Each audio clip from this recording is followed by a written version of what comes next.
Hello and welcome to Fight News Now Extra. I'm John Pollock, and today I'm going to be chatting with John Ramdeen and Robin Black about more potential content for UFC Fight Pass. Dan Henderson will give it another go at 185 pounds. And what is Jeremy Stephens fighting for on Saturday night?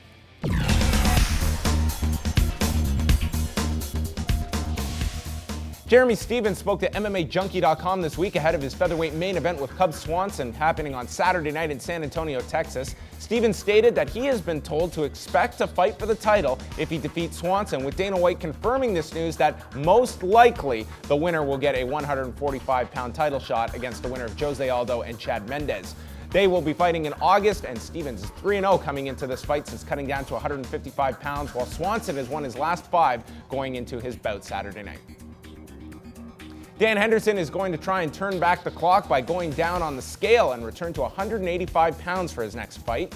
Daniel Warren, who is his Muay Thai coach, told MMAfighting.com this news, which, if true, would be Henderson's first time fighting at middleweight since April of 2010 when he fought Jake Shields in Strikeforce. Henderson has lost 4 of his last 5 and is coming off of a devastating loss to Daniel Cormier at UFC 173. And while in China promoting this August Fight Night event in Macau, UFC President Dana White spoke to MMA in Asia, and when asked about new content for UFC Fight Pass, stated that Metamoris would make a lot of sense to air on the service. The all-grappling event has presented 3 shows, with a 4th one scheduled for August the 9th, featuring Chael Sonnen versus Andre Galvao and Josh Barnett versus Dean Lister announced for the show, with UFC allowing certain fighters to compete on the shows.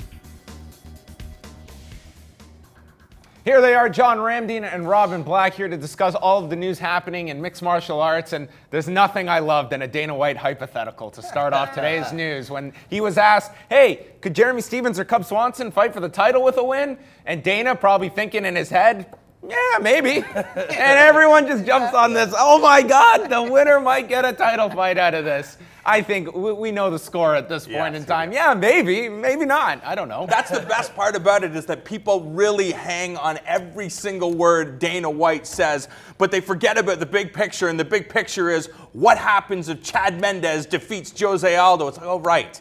Then we have to have a rematch with Jose Aldo because that is the bigger fight. Yes, Jeremy Stephens is a very exciting fighter on a 4-fight winning streak, and it makes sense when you look at his skill set, his marketability, and so on and so forth. But you have to look at the bigger picture first. Yeah, like some of the tomato can media is just out of control. Like they're just a whole bunch of little baby birds, and Dana comes swooping in with this thing in his mouth, and he drops one, and they catch it, and they eat it, and they go, yeah, it's a title shot. And then he hands one to the next one, and they go, no, it isn't. It's really hilarious. It's a lot of fun. I don't know why people keep buying it. I guess it's just, if you see your job as being, this guy said this, so we must all get excited about it, then I guess that's your job. That's not my job. These people are easily duped, that's all. Well, I think there's people out there who they want to watch this fight, and naturally you want stakes attached to fights. And if there is some storyline attached to it, that they're fighting for something further than just simply 2 guys having a great fight, which I don't see how this fight can't be on Saturday night. Of the 21 fights the UFC is going to promote on Saturday, I think that one is at the top of the list in terms of just can't miss fireworks. And I think also you look at the fact that dangling this little worm in front of Jeremy Stephens probably gets Cub Swanson excited as well. And you have to imagine that's part of Dana White's plan, is try to get Cub Swanson interested. Okay, well, if Cub Swanson knows that Jeremy Stephens is going to get a title shot, he comes out and obliterates this guy, very, very aggressive. Maybe he believes that he'll get that next crack of the title. So Dana White's playing the right pieces. Is he? Because I don't know where Uncle Dana hasn't sort of picked up at this point that sometimes when he tries to manipulate the already incredibly complex mental game that is fighting, sometimes you get Tyron Woodley's performance. He told Tyron this, you're getting a title shot, so go to Vancouver and fight this guy in his hometown. Now you're not. Now he's mad.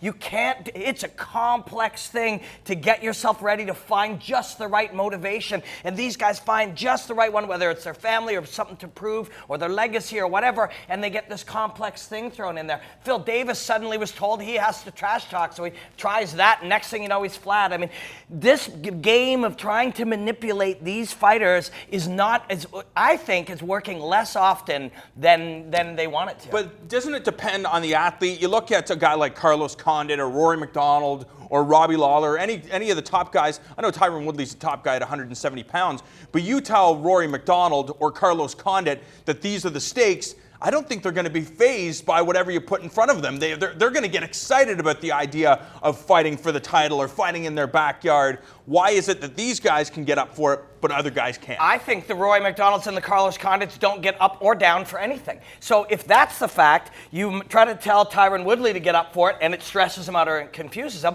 You try to tell Carlos Condit to get up for it, and he could care less. He's going to fight the same way. You almost never get anything out of it. Let's quickly chat about Dan Henderson. His Muay Thai coach is stating that he's going to plan to move down to 185 pounds. By the time he fights next, he'll be 44 years old. He's lost 4 of his last 5 at 205 at this point.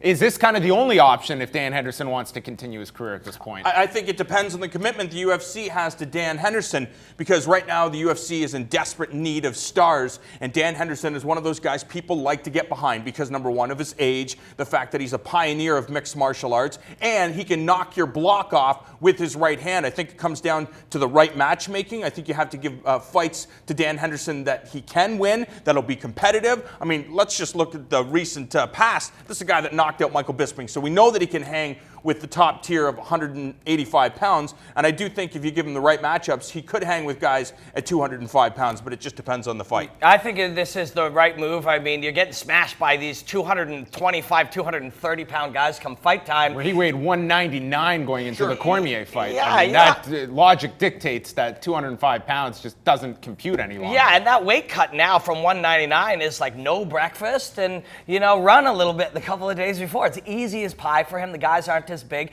And you're talking about stars. He's an American star, like a homegrown American wrestling star. And there's a shortage of those guys. Quickly, Metamoris 4, their next show August 9th. Will we be watching it on Fight Pass? What do you think? I have no idea if it'll be on Fight Pass. If the UFC offers the Gracies money, they'll say yes, and we'll put it on Fight Pass. These shows ain't cheap. Yeah, but you have Josh Barnett taking on Dean Lister, as well as Chael's son and Andre Galvao. I'm in. It's all about the money. It's all about the gelt. Can they make it work? I don't know for sure they can. Fight Pass. They're going to gobble up the world one by one. And we've got more Fight News Now Extra coming up.